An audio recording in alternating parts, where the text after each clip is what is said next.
Welcome to Beg to Differ, the Bulwark's weekly roundtable discussion featuring civil conversation across the political spectrum. We range from center-left to center-right.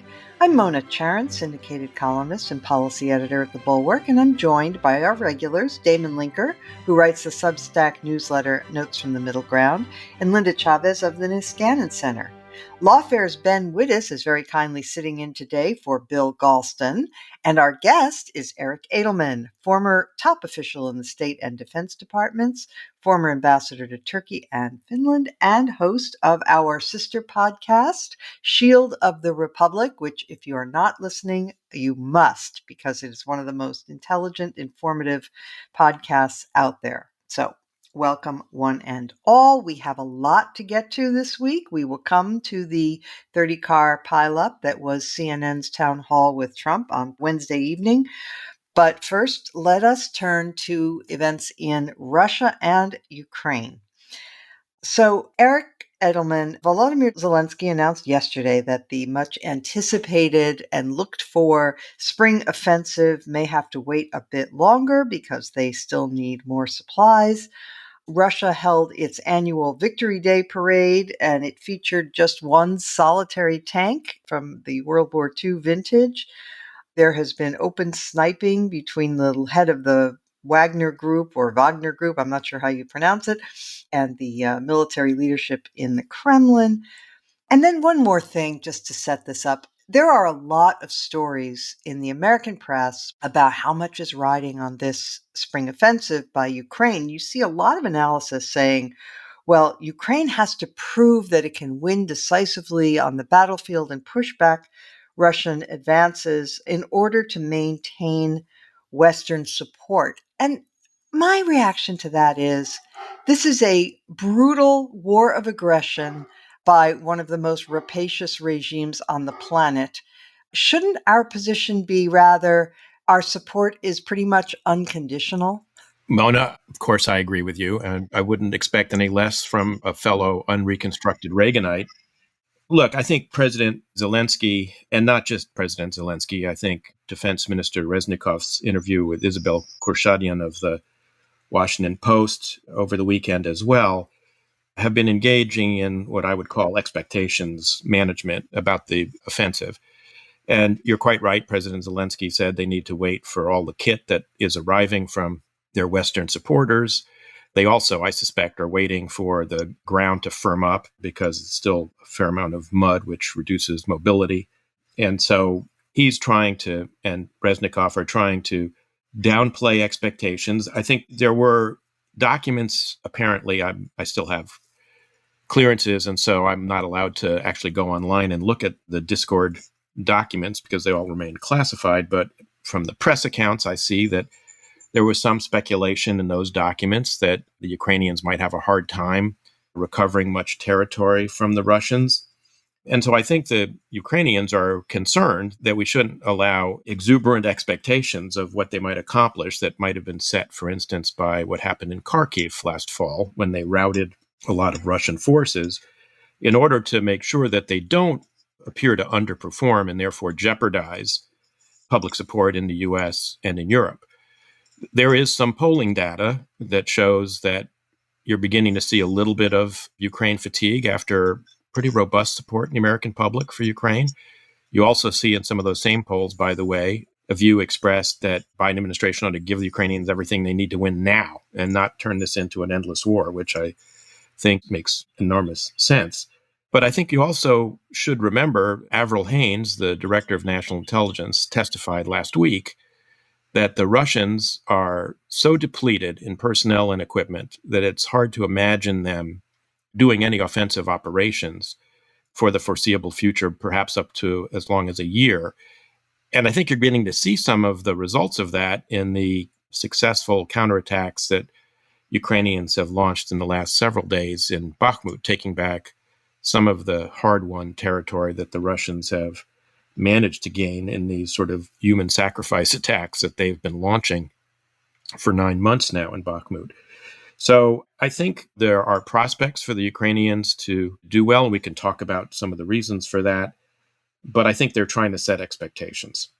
Ben Wittes, I know you follow these things closely, and the Europeans, when the war first started, made very generous declarations about the support that they were going to provide. And then when you look at the numbers of actual deliveries of weapons systems and other aid, the US is head and shoulders ahead of everybody else, and a lot of the stuff hasn't shown up. Do you think the Western Europeans are going wobbly? I guess I want to start by agreeing with everything that Eric said and just adding one thing to it, which is that I think the expectation management game here includes a certain psychological element of not letting the Russians know when this thing is going to start. And the Ukrainians they've built up a fair bit of expectations around this counteroffensive. They've definitely gotten the Russians spooked. If you read the Russian military blogosphere, they're already spending a lot of time writing explanations for why territory is going to be lost. And I think part of this psychological warfare is, maybe we'll do it today, maybe it'll be tomorrow, maybe next month, maybe we'll wait for more supplies to come in. So I think part of the expectations management here is keeping the Russians off balance about when this thing is really going to happen and is it going to be as big as they seem to expect it to be. Look, the Europeans are, and this is the Western Europeans, to be clear, the Eastern Europeans are a completely different animal. It is easier to pledge than to deliver. It's easier to talk about solidarity than it is to actually make weapon systems available when your own military industrial base is somewhat depleted. By the way, that's an issue for us too. Mm-hmm. And so I think it's less that they're going wobbly than that the commitments are much easier to state in bald terms at the Munich Security Conference than they are in a granular sense to actually deliver on. And I don't detect that there is any particular desire on the part of the Western Europeans to accommodate Vladimir Putin. There's no interest in seeing even France isn't looking to trade away Ukrainian territory. But I do think there's a lot of pining for the environment in which they didn't have to think about these things. Yeah, sure. We all pine for that, but the world is what it is. Damon, you do hear some of the more optimistic takes on the way this war will develop.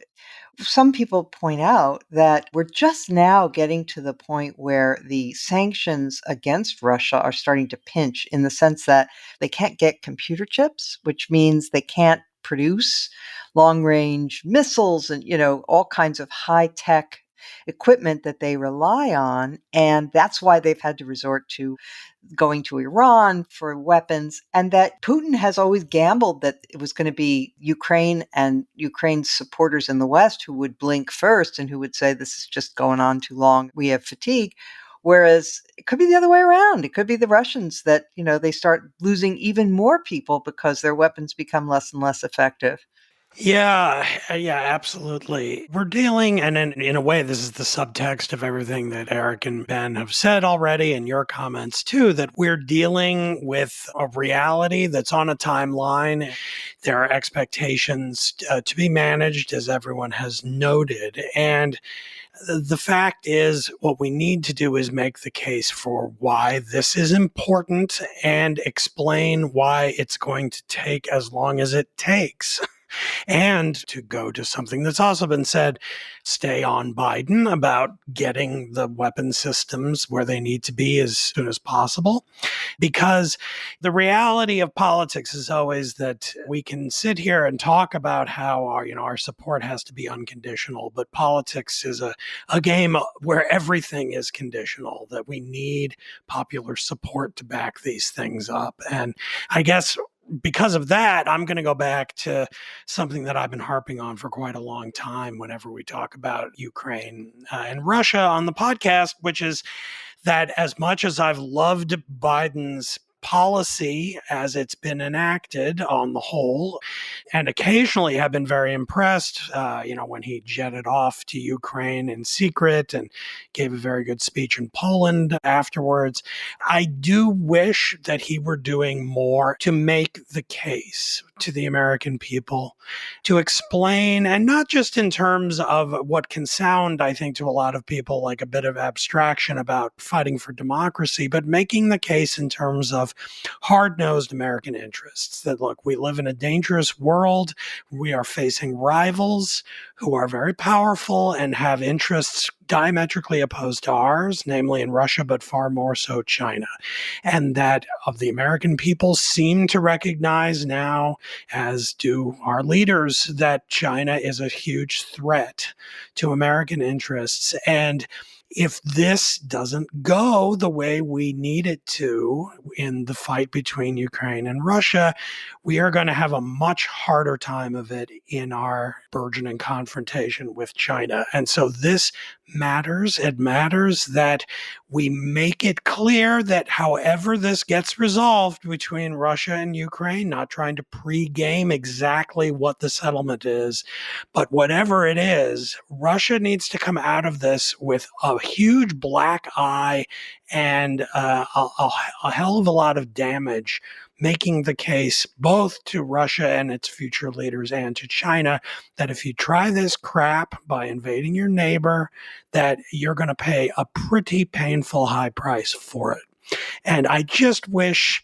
we could get more of that consistently and articulately in the kind of the grandest of presidential rhetoric from Biden, and not just occasionally on a trip to Europe, but regularly. That is the thing I kind of worry about more even than Ukraine's viability on the battlefield. It has to do with this ticking time bomb we have here in this country with a presidential election in 18 months and one of the two parties being rotted out from the inside by termites who really want to undermine America's role in guaranteeing a world order that suits us and our interests and those of our allies and friends.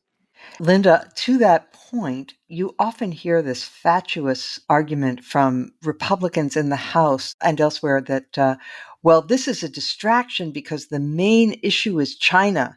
And the reason that we shouldn't get involved or we shouldn't help Ukraine is because we have to focus on keeping Taiwan safe from the predations of the mainland Chinese. Well, of course, the Taiwanese are very keen to see us protect Ukraine because they understand that the lesson there would be catastrophic if we were to give up on Ukraine. The message that would send to the Chinese would be a disaster. Exactly. And my only correction on what Damon said is it's not termites that are eating away, it's maggots. That's M-A-G-A-T, maggots. Point taken. Good one, Linda. M-A-G-A-T. So I do worry. I'm less worried about whether or not Ukraine is capable of launching a successful counteroffensive this spring than I am about what is happening in the United States and the way in which our internal politics influence not just American policy, sends a message to Russia and to other countries, our allies as well, that we're not serious, that we cannot be counted on for the long run. And there is certainly ample precedent for this. I mean, this is what has happened to the United States in previous engagements. We grow weary, we grow tired. Now, it's not American blood that is being shed, but it is American money that is going to help support the Ukrainians. And so I worry more about that. I worry more about the domestic politics. And I do believe that, I know we're going to talk later about ex-President Trump's performance this week on CNN, but he said some very damaging things with respect to American interests in Ukraine. And of course, he's got a crush on Vladimir Putin. And he identifies with him in a way that is very unseemly. But by the way, he's imitated in that by people in Congress and certainly by some members of the right-wing media. Now, thankfully, Tucker Carlson's no longer live every night at 8 p.m. with the largest audience in cable TV. But there are others. And so that is my worry. And how it is we shore up support. There are good Republicans who are very firmly on the side of Ukraine and are very firmly committed to continuing to provide aid. But there are also some who are trying to eat away at this. And that's the real danger in my mind. We're all juggling life, a career, and trying to build a little bit of wealth. The Brown Ambition podcast with host Mandy and Tiffany the Budgetnista can help. How can I protect myself from identity theft? I think the first thing is to be aware of what phishing attempts look like. So check that email address. But now it's like coming to your text. Do you get phishing texts now? Girl, yes. Talking about this, the IRS. I'm like, girl, so you texting now? With your lack of funding? Brown Ambition. Wherever you listen. Okay, because we have Eric Edelman, I would love to just get a quick take on the election in Turkey that is coming up this weekend. Lot riding on this. Obviously, Erdogan has not been a good ally. He's a strongman leader. He's a problematic figure on the world stage. We're not going to be able, alas, to spend too much time on this, Eric, but I would like your take on whether this is going to be a free and fair election. I mean, have things gotten to the point now where that's in doubt in Turkey? Mona, it's a great question. Before we go to Turkey, though, on Ukraine, first, I wanted to say I'm in violent agreement with everything that Damon, Ben, and Linda said. But before we tie off the subject, I think it is worth noting that the Ukrainians are even now engaged in, we used to call in DoD, shaping operations for this offensive. But as you can see them with artillery and drones hitting Russian ammunition depots, fuel tanks, and things that will affect Russian mobility if and when the Ukrainians are able to break through in either the east or in the south. And of course, the news Britain is providing the Shadow Strike missile, which is not quite as long range as the ATACMS, but will certainly force Russian logistics back, is important. And the old saw that amateurs talk about strategy, but professionals talk about logistics. So I'm guardedly optimistic about what might happen. Let me just see if I understand this. So when you have these longer range missiles, it means that you extend the enemy's supply lines, and then their supply lines become more vulnerable too, because now they have twice as far that they have to travel and you can pick them off more easily. Am I sort of in the right ballpark there? Yeah, exactly. And it's harder for them to maneuver their forces around from one place to another because it's difficult to get them sufficiently fueled up and things they need to do. So as I said, I'm cautiously optimistic. I'm less optimistic about Turkey. Okay. The polls are tightening. Erdogan's been running behind for months and months, in part because of his growing authoritarianism, his mismanagement of the economy. Inflation was 80% in the fall. It's 45% now. COVID was mismanaged. The earthquake, terribly mismanaged. But despite having run behind, he's closing the gap and he's within a handful of points. And Turkish elections have never been fair in the period since 1950 when we've had contested elections in Turkey. The government's always had outsized influence on the media picture in Turkey, and therefore there's never been a completely fair election, but they've always been free. They have not been fiddled or rigged or stolen. That began to change in 2017 with the presidential referendum when Erdogan created this presidential system where it looks like they did actually fiddle the vote. And there's a lot of controversy about this, but basically you've got 11 provinces where normal operations have been knocked out by the earthquake, where there's potential for manipulation of the vote. There just was a big blow up between the Minister of the Interior and the Supreme Electoral Council over digitizing the returns, and the Interior Ministry had a new program. They wanted all the votes to be funneled over to them. The Supreme Electoral Council said, no, that's our business. Not clear whether that's really an indication of independence or just some kind of personality clash, but polling suggests 35% of Turks don't have confidence in the honesty and probity of their elections now. And so if this is a very close election, as the polls suggest, I'm fearful that no matter who wins, there's going to be another side that thinks this election was stolen from them. And we may see some political violence. There has been already, even before the ballots are cast on Sunday. Sounds depressingly familiar. All right. Thank you for that. I'm going to turn now to the immigration story. I'm going to lean heavily here on Linda Chavez, who follows these things very closely. But if others on this panel want to weigh in, please raise your hand. But Linda, so Title 42 is about to end. And people are saying it's going to be a humanitarian catastrophe with people flooding, attempting to flood across the border. And while I don't usually use those terms because they tend to be sort of right-wing scare words, I don't think they're misplaced right now. We really do have a situation that's potential for real chaos. Even the Biden administration has said so. My feeling is that Biden has actually done some really good things lately, attempting to get a handle on this.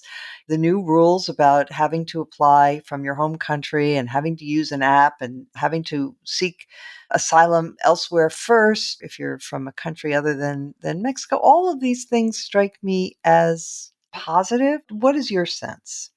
Well, first of all, let's be clear that the lifting of Title 42 has entirely to do with the fact that we are no longer in a pandemic in which a health emergency exists, which allowed Title 42 to be invoked in the first place.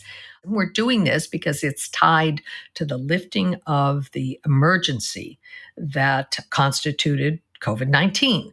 I don't think the administration had any choice on this. They tried to actually lift it a little bit earlier. There were court suits and it got left in place. But because May 11th, 11:59 p.m. on May 11th, Title 42 will no longer be effective because there is no longer a COVID emergency. But that doesn't mean that we don't have enforcement mechanisms at the border.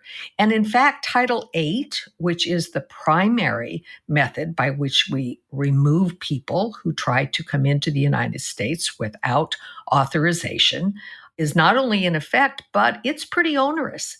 One of the bad things about the use of Title 42 was we kept seeing these numbers, 2.4 million people apprehended, turned back, most of them, and many of them turned back under Title 42.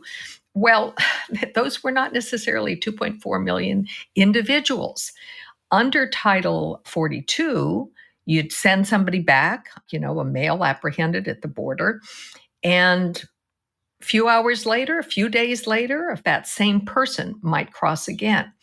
Title 8 is a very different mechanism. And once you've been expelled under Title 8, if you try to come back again, you're committing a felony. You can end up in jail, and your ability to ever come to the United States is affected.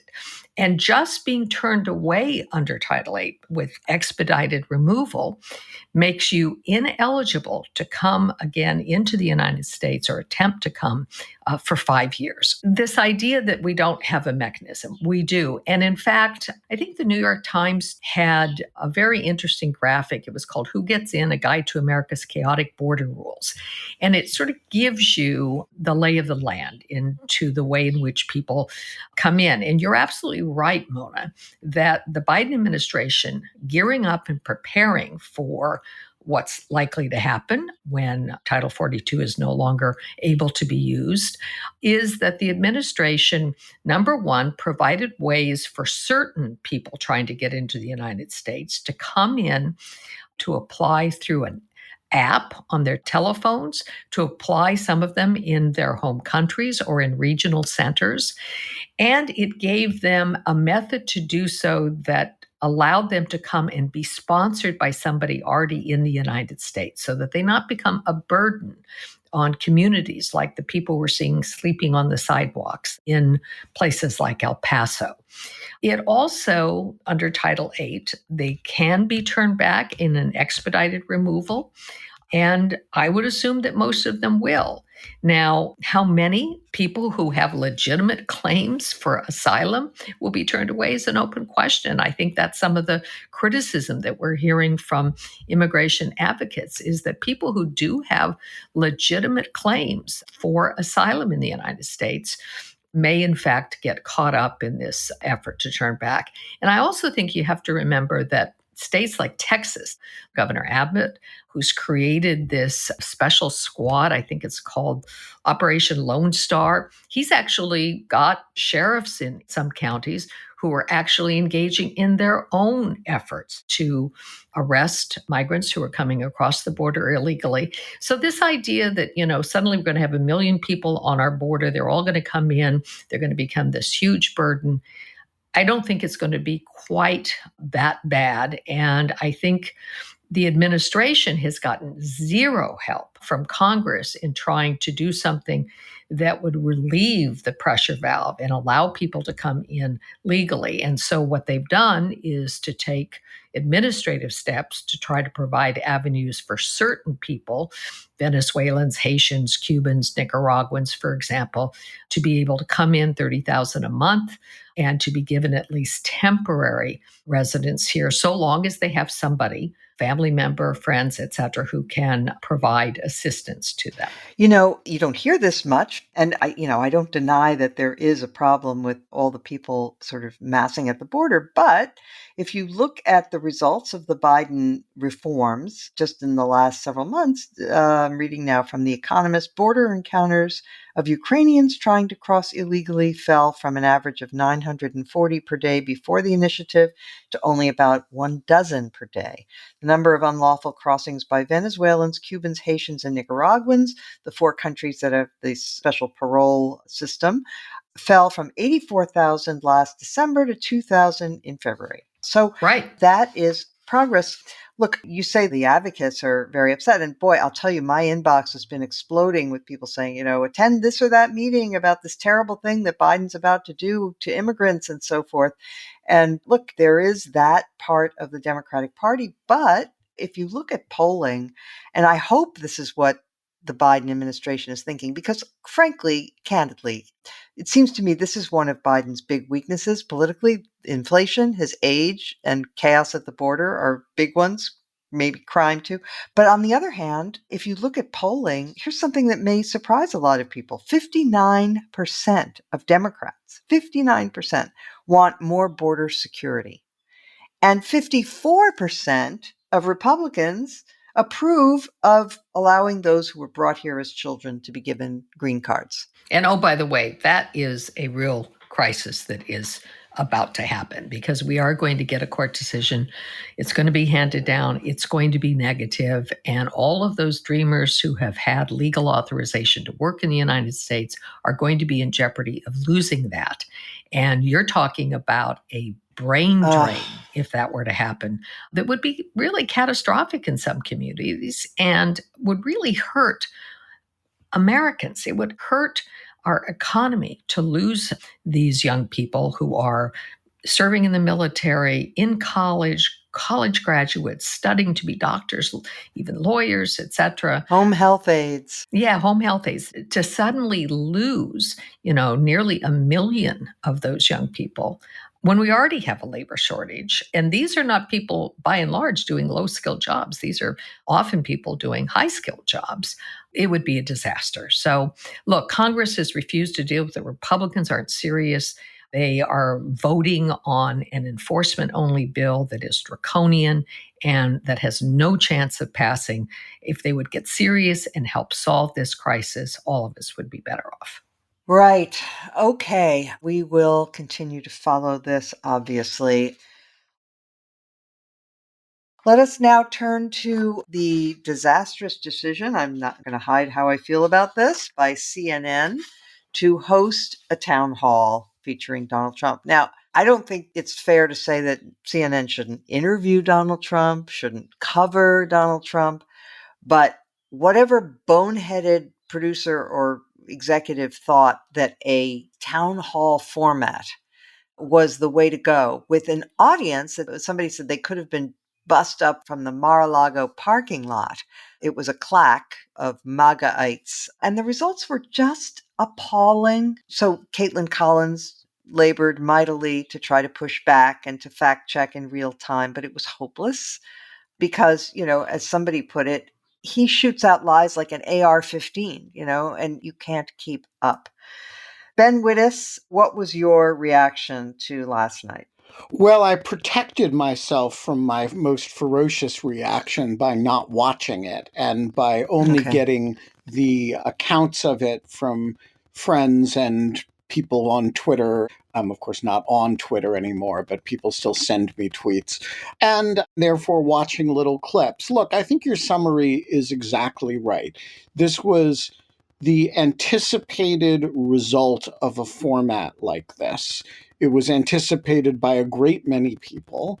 And if, in addition to giving him an hour of airtime in an unfiltered setting, you stock the town hall in a fashion wholly unrepresentative of the town, you're basically recreating a Mar-a-Lago environment in which he's surrounded by sycophants who love to hear him complain about the many forces in the world who are arrayed against him. And I think this was entirely predictable. It was, in fact, predicted.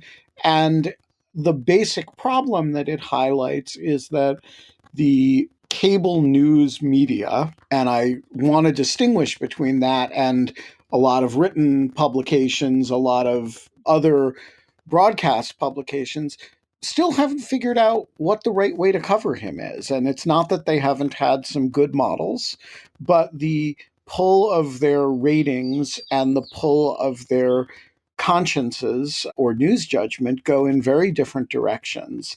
And the ratings tend to win. Damon, CNN's Oliver Darcy was very brave. He did a piece where he really called out his own employer and criticized them for this format, which, I think was a brave and honorable thing to do in a world where honor is all too rare. And, you have to keep pinching yourself and say, is this truly the reality that we're living in, where you had a former president of the United States, twice impeached, tried to lead an insurrection, et cetera, wants to abolish the Constitution, who is the leading candidate for the Republican nomination, and who, in addition to many other outrages, which were applauded and cheered by the audience, recommended that the Republicans in Congress let the U.S. default. He said that, I don't think it would be so bad, right? Yeah, I mean, on that specific topic, he actually, I think, confirmed what Bill Galston was saying last week about the kind of changing dynamics of the debt ceiling fight. It's kind of alarming to realize how many people actually among both parties who their attitude about default has become sort of, well, really, I don't know. Is it really worth making a deal when we might just go through with this thing? Or like Biden will just appeal to the 14th Amendment and say, actually, we don't need to do any of this. I'll just keep spending money anyway. So he was very much speaking from, the heart of the Republican Party at the moment, which is alarming in many ways, especially since he is in a lot of ways the beating heart of that party. I don't know exactly what to say about that event. I mean, I am not quite with those who are very heavily critical of CNN on this. Obviously, the format was not great. I don't quite understand why they put an audience there that was so uniformly in his camp. That didn't at all seem necessary. Could have done it in many other ways. But the fact is, he is the Republican frontrunner. But for goodness sake, the guy was president for 4 years. He was ubiquitous in our national consciousness. He is the frontrunner by anywhere between 20 and 40 points, depending on the polling. And so it's not like you can imagine there are tens of millions of Americans who are flipping the dial. And they're like, who's this guy? I think I'll give him a shot and listen, and maybe he'll persuade me. I mean, everyone sort of has their view of this guy, and a hell of a lot of people saw that last night and ran screaming from the room, or did what Ben Wittes talked about and kind of like created a cordon sanitaire around themselves to not have to even see it. I know in my own family there were people who had that attitude. So, I mean, the idea of CNN putting on an hour-long event with the Republican frontrunner who used to be the president, I don't think is itself egregious. I do have questions again about why they chose that format. The last thing I will say is seeing him up there again, hearing again the way he just instinctually is a demagogue. This flows through his veins like blood. He doesn't have to try. This is the most natural thing in the world to this person. And hearing him up there with his air of dominance and his demonic charisma, I don't think DeSantis has a chance. I've gone from thinking that Trump was probably going to be the nominee all the way through to thinking, well, maybe DeSantis has a serious shot, to after last night, I just think, no way. Governor Bobblehead up there facing that guy toe to toe, he's going to crumble into a pile. It's going to be ugly. And if he can't do it, none of the other people are going to be able to do it. I think we're really stuck with this. Well, I called it an SHIT show in a post that I wrote about last night, and I think this is our fate, unfortunately. Yeah, sorry. Yeah. So I would just beg to differ with you on one point, Damon, and that is I do think that there are parallels to the irresponsible moves that many in the media took in 2015, 2016 with this, because the format is the whole point. That is the point. It presented him with an opportunity to be the conquering hero for Republican primary viewers who may be tuning in. And it gave him a huge boost, I think, toward the nomination, and any roadblock that can be put in the way of him getting back into the Oval Office, which would start with having him not be the nominee, should be seized with both fists by everybody who cares about this country. And as I said at the start, yes, interview him, when you have an opportunity to push back, sure, cover him. But the idea of giving him an hour of primetime live television with a town hall format where ordinary Americans are supposedly asking questions, etc. No, just a total gift to him, and at a critical moment, perhaps. So I do think it was more significant than you do, but maybe I'm wrong. Well, I don't know, but there's a nice range of opinion even at the Bulwark. I know Sarah Longwell's sort of been on my side of this. JVL, Jonathan Last, is definitely on your side. And, who knows? None of us really know we don't. What helps with anything. I guess I can't help but look at an event like last night and think, I can imagine an America, and I bet you can too, Mona, in which the whole country watched that and ran in disgust away from this guy. But to the extent that that was not the reaction, it was already baked in that those people like him and what he does. And so in that sense, it strikes me as sort of a self-confirmation of the reality that we had before the event started. It's just kind of baked in now. Could I just say one thing? Number one, I was maybe more appalled at the audience than I was at Donald Trump. Donald Trump gave us what we know. He presented who he is. The audience reaction was truly appalling to me.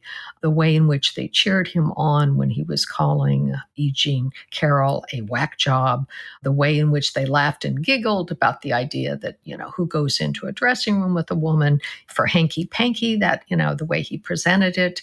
And, I think that was appalling. But the point I wanted to make had more to do with some of the things he said that I think could get him in real trouble.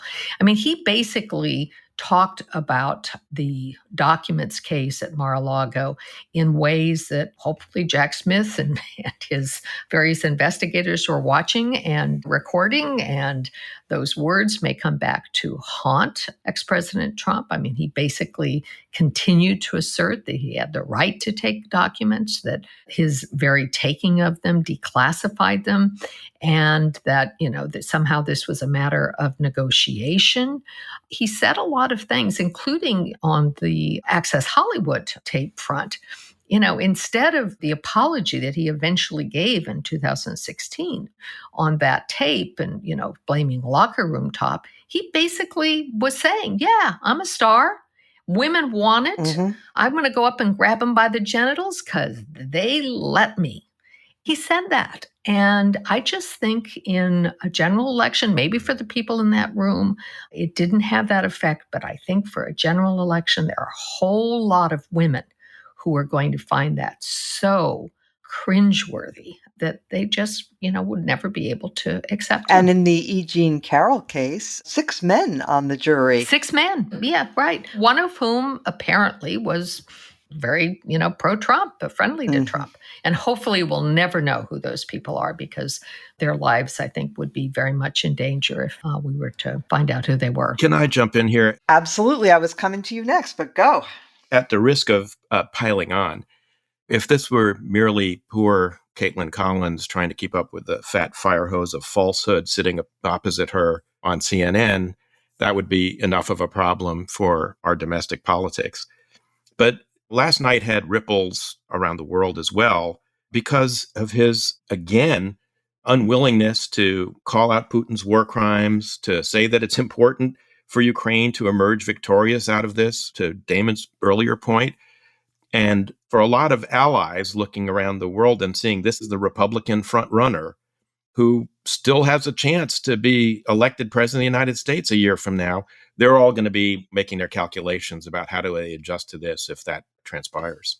Well, absolutely. And there's just no doubt that he backs Russia. He's in the Tucker Carlson camp here, backing Russia, not Ukraine. And I mean, it's just mind-boggling to consider that he might be returned to power. But Linda, let me just underline what you said about the audience. I mean, I don't know, somehow people had a decency-ectomy in the last 8 years under the influence of Trump and all of his enablers. And so ordinary people now are just, at least these Republican MAGA ordinary people are just devoid of just basic manners and, according to other people, simple dignity.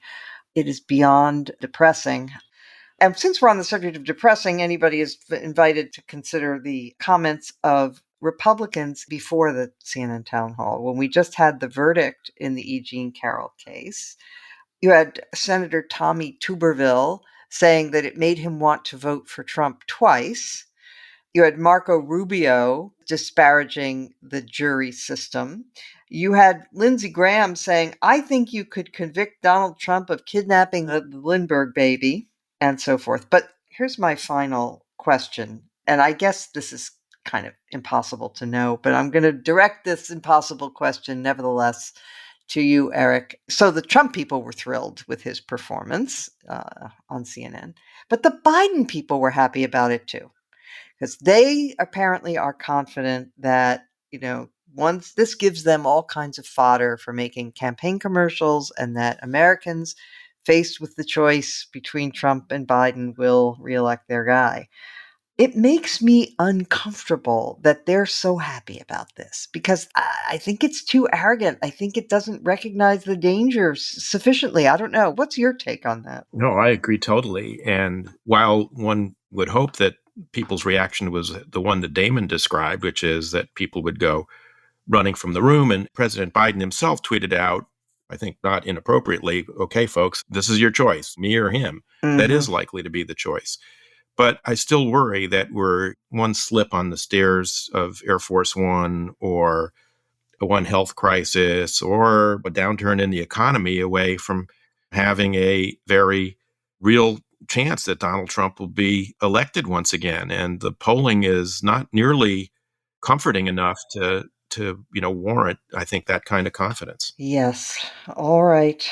Let us turn now to our highlight or lowlight of the week, and we'll start with Ben Wittes. So my highlight of the week was Victory Day, which is a big day in the Russian and post-Soviet calendar. It marks on May 9th the defeat, the surrender of Nazi Germany. And Vladimir Putin, like the Soviet leadership, likes to put on a big militaristic display This year on Victory Day, he managed to produce a single tank, World War II era tank, which was symbolic of all sorts of things, I think, including the depletion of Russian forces. But in Washington, we had a lovely Victory Day celebration. We put our usual series of spotlights and laser projectors in front of the Russian embassy where they were having receptions, and we shined lights on the embassy, urging them to defect and suggesting to people that it might not be too late to do something about the state of their souls. And I think we genuinely ruined their Victory Day party. And there may have been some shouting matches between some diplomats and some of the Ukrainian protesters that I work with. And the Secret Service were their usual excellent selves. And so my highlight of the week is that Victory Day in Washington was a lot cooler than it was in Moscow. Strength to your hands, Ben Wittes. Linda Chavez. Well, I'm going to change the topic entirely. I am going to point to an article that I thought was very good. It was entitled Mission Accomplished, ? By Gary Schmidt and Danielle Pletka. And it was about the 5 decisions that defined the Iraq War. And the 2 co-authors talked about 5 essential points during the Iraq War where the U.S. made decisions. Had they made different decisions, it might have gone differently. The first had to do with the decision that Saddam had to go. The second was the decision basically not to engage in substantive post-war planning, which I think many people have pointed to one of the big problems in the United States engagement in Iraq. Then they talk about the surge. The surge was successful. It, in fact, did bring Iraq into a position where there might have been the ability to move forward. But of course, there was an election. Barack Obama was elected. And the last 2 points the authors make have to do with the Obama administration, the Obama decision to back Iraqi Prime Minister Nouri al-Maliki, who, of course, was very close to the Iranians, and what a disaster that was. And finally, Obama's decision to withdraw in the way he did. So I thought it was a really interesting piece and well worth our listeners taking a look at. Okay, thank you. I might also just note that Eric Edelman and Elliot Cohen on Shield of the Republic have done at least 1 or 2 podcasts looking back at the Iraq War. So you can look those up as well if you're interested in the subject. Okay, speaking of Eric Edelman, you're next. Well, I've got a highlight and a low light, Mona. The highlight for me, and trailing along after Ben, was actually President Zelensky's speech on Monday. We in the West celebrate VE Day on May 8th. Moscow has its commemoration of the end of the Great Patriotic War on May 9th. That has to do with the time difference between when the instrument of surrender was signed by the Nazis in Berlin. But Zelensky gave a speech on Monday, a very eloquent speech in which he, I think, tried to reappropriate Ukrainian history after the very tendentious screed written by Putin in the summer before the war began, denying Ukrainian nationhood. Zelensky reaffirmed the role of Ukrainians in World War II, the suffering. They disproportionately suffered from the Nazi occupation, and they died in disproportionate numbers fighting against the Nazis to actually push them out of the Soviet Union in wartime. And it was really quite a tour de force. My low point was when Senator Ron Johnson spoke to Maria Bartiromo on Fox Business News, trying to explain some of the efforts by Republicans in Congress to blacken President Biden's name by going after his family for alleged corruption. And he really said the quiet part out loud. He said, you're really going to have to infer what happened because there's not going to be any hard proof. I think that just tells you a little bit about the McCarthyite turn of the contemporary Republican Party. Indeed. Damon Linker. Well, I think before my highlight, I think I should make clear to listeners that I am not an employee of the Bulwark, despite being on this podcast. And I say that because I'm going to be plugging something fairly big from the Bulwark this week. And I'm doing it purely because it was the best thing I've read all week. And that is a very interesting sort of ebook by William Salatin, who works at the Bulwark, one of their top writers, and it's called The Corruption of Lindsey Graham, A Case Study in the Rise of Authoritarianism. Now, I used to work in academic book publishing at Penn Press, and we did experiment with ebooks, digital books, shorts, as we sometimes called them, meaning like books about, 15, 20,000 words long. And, it's a dicey proposition. It's hard to sell items at that length, kind of too long for an article, too short for a proper book. But experiments go on, and the Bulwark is experimenting with something here. This is a book that is being put out by the Bulwark for free. It is a really impressive piece of work. It has some great kind of illustrations, like a book would on the cover. It's a lengthy deep dive into a very important subject, which is not so much expose or polemic against Senator Lindsey Graham as a kind of uniquely bad case study. In fact, it's written from the opposite point of view, which is that the Graham case is actually, in some ways, the most banal of all. The main reason Salatin highlights him is that Graham can't shut up. He's constantly talking. He gives interviews all the time, Q&As. He goes on television and is constantly explaining where he stands and why he stands there. And so what we have is a very deep record of this man who went from recognizing very early on that Donald Trump was an extremely dangerous person, described the idea of him becoming president as either being poisoned or shot in the head, really, very extreme, but as it turns out, very suitable rhetoric for this. And slowly, over the course of days, weeks, months, and years, he became completely embroiled in and implicated in pretty much everything Trump did, down to the present day. And it is true, as Salatin argues, that one of the most pressing things we need to understand as we try to grasp the reality and fight back against the rise of authoritarianism in the United States, of all places, is how the hell this happened, how it keeps happening, and how it's likely to continue on into the future. And so, as a kind of psychological case study in the collapse of democratic idealism into the most cynical kind of authoritarianism, this is a really important contribution to our understanding. So I recommend it very highly.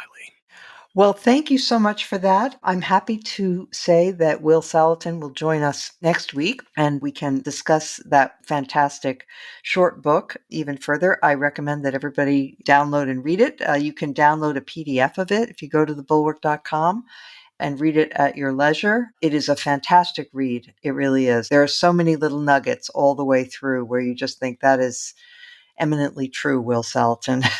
well put. I endorse your recommendation, Damon. Okay, so this was a kind of a bad week for the Republic, right? Especially after the CNN town hall. But there are good things that still happen. So I will give two examples. One is that finally, at long last, the Federal Food and Drug Administration has announced that they appointed an advisory committee to advise them on whether birth control pills should be made over the counter. This has been pending forever, but they finally got a unanimous recommendation from their panel. And, those in the know say it will probably be this summer that the FDA finally approves the over-the-counter use of birth control pills, which should have been done a long time ago, but finally it's happening. So that is a really important step, especially for poor women who are working and do not have the time or the money to go drag themselves to a doctor for a visit that is completely unnecessary, according to all of the medical authorities. Countries all over the world prescribe this over the counter. It's safe. And so that's a good thing.